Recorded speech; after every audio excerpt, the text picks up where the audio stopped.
Your business exists because you had the idea to start it. Everything begins in our minds. That's why your business results cannot outgrow your current level of thinking. Do you want to serve more clients, make more money, without working more or burning yourself out? Grow yourself first as a leader of your business, because that's who you are, a leader, even if you're the only person in your business right now. When you lead yourself first, the business results will always follow. My name is Maggie. I'm an international business and leadership coach, an expert in business mindset, strategy, and high performance. I created the Diamond Effect podcast to help you elevate your thinking, expand your perspective, and through it, grow your business without overwhelm. So let's get started.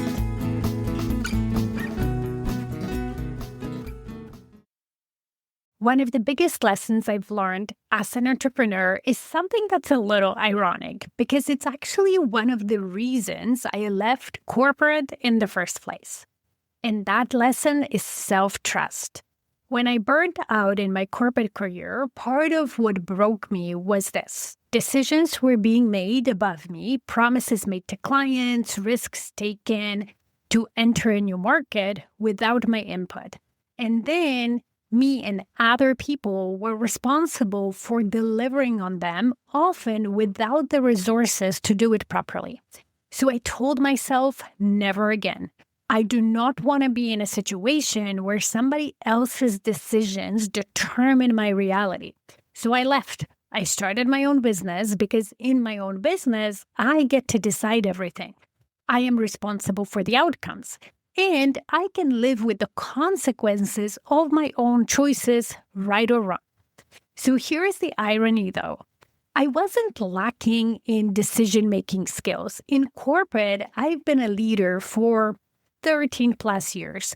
I led a team of 30 people that supported the operations, serving 450 across North America. My team alone was a 7-figure business that I was responsible for. So I knew how to make decisions under pressure. That wasn't a problem. But the problem was that entrepreneurship asked me to trust myself in a completely different way and in areas I had never been tested before. When you're part of a team, trust divides. You trust yourself with your piece, and then you rely on others for theirs, especially when you have a great high-performing team like I had. But when you're a solopreneur or a new entrepreneur, you're the whole thing. Suddenly, I had to trust myself to figure out how to get in front of clients with no network, with no social media skills, nothing. I also had to trust myself how to find creative ways to bring in sales during a slow month, to build something real out of an idea that only existed in my head at first. And underneath all of that was this quiet voice that I'm sure you all know. Who do you think you are? What makes you think you can do this? Are you really good enough? That's the imposter syndrome, and almost every entrepreneur I know has met it. But here's what I've learned. Self-trust isn't something you find. It's something you build. Every client you sign, every result you create, every scary thing you do anyway, every slow month you figure out your way through, it all accumulates. And the deeper that trust gets, the more grounded and secure in yourself you become. And not in an arrogant way, but in a humble, earned way. Because you know it wasn't easy and you know what it costs.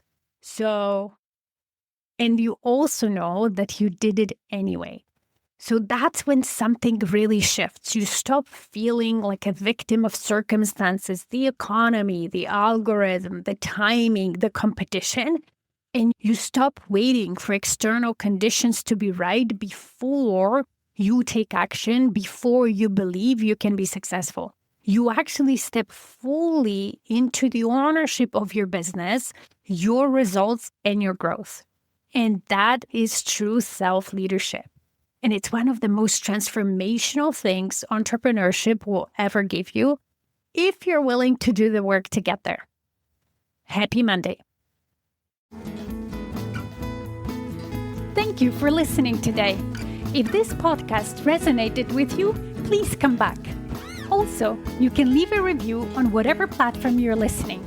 And if you have a suggestion, question, or a topic you would like me to talk about, let's get in touch via email. Email me at Maggie@stairwaytoleadership.com. See you in the next episode.